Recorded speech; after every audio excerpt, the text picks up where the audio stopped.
just said some things directly to me, and you always think it's going to be a negative thing when someone says that, but it was actually very, very kind.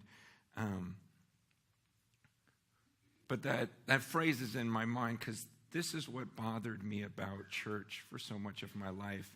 A lot of times I would sit in the pews or whatever and go, what is that guy trying to say? Why doesn't he just say it?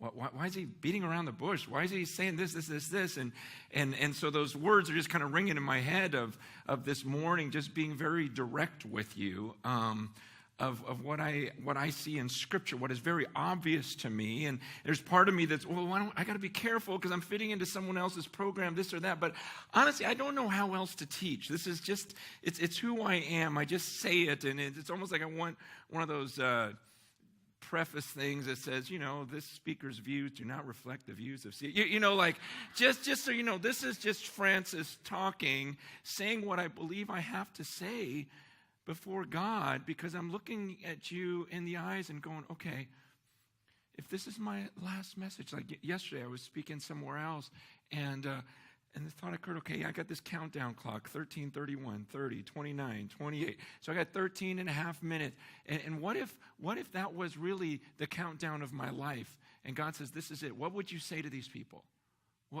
Just get up there and say what you would say to these people. And taking the context of that, I want to do that because I'm going to stand before God. And I think we all grossly underestimate what that moment's going to be like.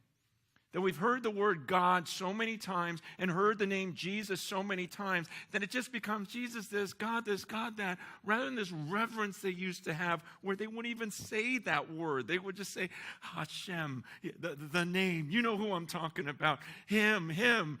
Because it's just this sheer understanding of his holiness that I'm going to face any moment, any second. I might not even make it through the 12 minutes and 35 seconds. I'm going to stand before him, and that's. Am I going to care what any of you thought at that moment? Am I going to care at all what you thought of me and what you're saying about me at that point? It's me and God. It's just us, and this whole issue of even leadership and helping people lead, it starts from us really being the men and women of God who understand our life and perspective and go, you know what, let me live that way. Let me live a life that makes sense. In my lifetime, okay, I understand. Some of you are older than me, wiser than me, older than me. And I want to be respectful, but okay, I love the Scriptures. And I read those, I love it. It cleanses my mind of everything and all the lies I hear. I get back to this, I get alone with this book, and I go, okay, God, I know that's truth, and I'm going to run with it. I don't care what anyone says to me. I'm going to run with it. I'm going to run with it, and I'm going to preach it, and I'm going to say it. I don't care if everyone hates me afterwards. I'm just going to lay it out. And I understand I need to respect those who are older. At the same time, I read this book, and I must say, I have met very few older people whose lives make sense to me in light of this book. I've met very few people who have made a lot of money whose actions really made sense to me. And I go, do you really believe this? It got to the point where I even prayed to God. This is about 7 or 8 years ago. I remember just getting before God. I go, God, I don't understand people and their wealth and how we've come up with this whole theology of why we can spend 90% on ourselves. Like, how does that even make sense? Like, why would you want to do that if you really believe that there's an eternity, a forever? And I would look at elderly people still collecting stuff, and I'm like, What are you doing? Why, wouldn't you be getting more and more ready for that moment you're about to see God? Do you understand? Don't you want to just let go of everything and give it all? I mean, that's just my mindset. I just remember saying, God, I don't get it. God, would you raise up a new generation of rich people? Raise up some young people that really have a heart for you, that even if they got rich, they wouldn't act like they were rich. They wouldn't live like they were rich. They're already rich in you. I mean, I talk to God. What more do I want? And then just to go, God, would there be people who say, this is just stuff, I don't care. If that guy's starving, why would I buy all this stuff for me? Like, that's the way I think. I'm going, God, you know what? I'm tired of it. I'm tired of all these people spending millions of dollars on themselves and giving 10% and putting their plaque on a wall and this or that. I go, I don't get how in the world you would get this from here if you have faith in this stuff. If you have faith in eternity forever, your life is going to last a few more seconds. And then boom, you're going to stand before God and you think, I'm going to go buy stuff. I go, I just don't get that mindset, God. Would you raise up a new group of people who would just live normally? Live normally. I'm not saying that you're just barely eating, but none of us are going to starve to death here. So let's get real. And we make these statements in church like, oh, well, I don't want my kids to starve. You really are afraid of that. No, you're concerned about your standard of living more than you are about others living. That's the issue. And I said, God, just raise it up. And then at the end of my prayer, I just said, God, or make me rich. I'll give it away. I don't care. I just want to show the world that it's just stuff. And it was just like this crazy thing. But then the next year, I made $1 million. I go, wow, you really answered that. And I started making like about $1 million a year. Oh God, this is dumb now. This is crazy. I remember people used to say, oh, Francis, you can't just go give. What are your kids going to do? They'll never get to college. I go, they'll figure it out. He's going, they're Asian. They'll get scholarship. They'll, but it was just, God's going to provide.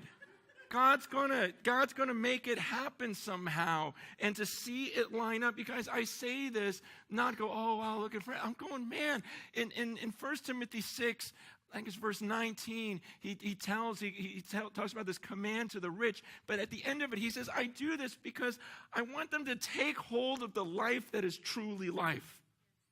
To take hold of the life that is truly life. And I'm just saying, gosh, it's more like I'm not like trying to make anyone feel guilty. I'm just going, you're missing out. You're missing out on the life that is truly life. That's why he says he commands the rich, to be rich in good deeds. He says, because I want them to take hold of the life that's truly life. Let me just read it.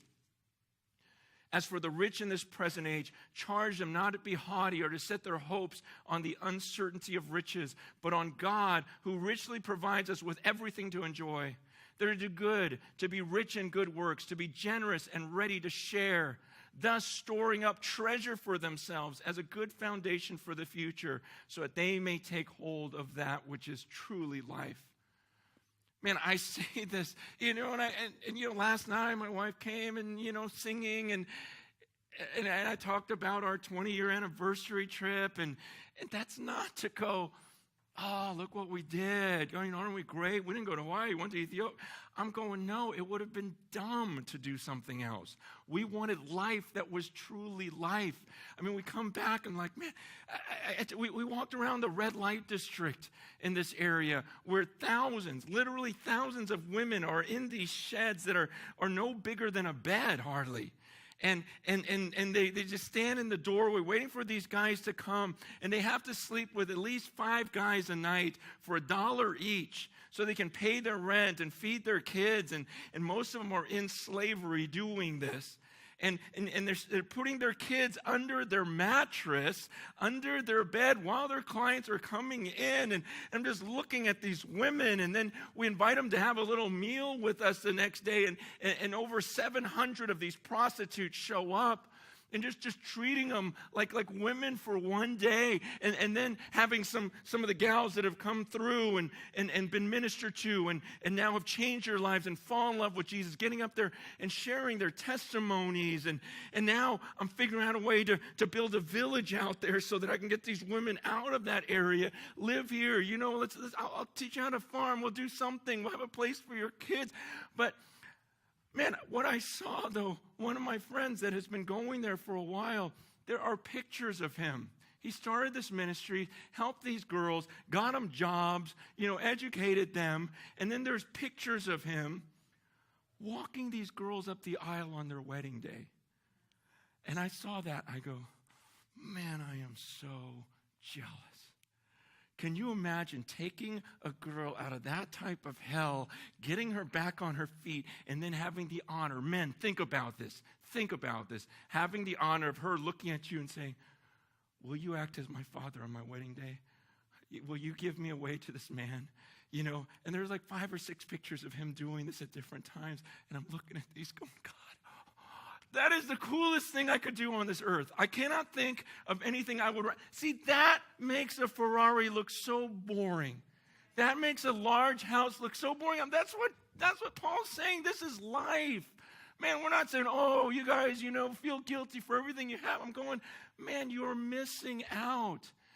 We're missing out on this adventure that Dave and I have been on. Man, I was even thinking back there. I remember, 7, 8 years ago, I remember, I don't even know where we were, what country, but we're in a bus somewhere, and I just shared some things with you, and I go, gosh, Dave, this is weird, but I'm writing this book, and I don't even know if I had told my wife at this point. I go, I feel like I've heard God say to me, and I want to be careful with that because I don't feel like he'd ever spoken to me, and I didn't want it getting out, so I didn't tell anyone. That I felt like God spoke. I went to Masters. You couldn't do that. You get suspended. And so so I'm like, man, I feel like God's telling me that this might go somewhere, and that I'm going to have a voice in America. And that was so weird to say. I'm this stupid pastor in Simi Valley that just made a mess of his life and everything else, in so many ways don't deserve anything. And yet at that moment, it's like, I think God's saying that I'm going to have a voice, I'm going to have a platform, and that it's going to mean more for CHF. And I remember, Dave telling me, gosh, I've been thinking about this food pack program. I remember when you first came up with it, and you're thinking, I'm thinking about doing this. We look back now and these things that are just second nature to us, but back then, this adventure, this life we've been on. And my concern is that, man, so many of you are like, safety first. Let me make sure I'm taken care of. My whole future is provided. Then I'll start giving this or that. And I'm going, go ahead, do that. We've got freedom in Christ. Do it. I'm just going, my concern is you're going to miss out on the life that's truly life. When you live by faith and just go, forget it, I'm just going to cash out. I'm going to bet it all on heaven. And so if there's no heaven, I'm going to look like the biggest fool on earth. If there's no life after death, if there's no resurrection from the dead, then I'm above all men most to be pitied. I'm saying you start living like that, and you're going to experience life. In the life to come, for sure. There's a security in that. Like he says, you'll store up these treasures in heaven.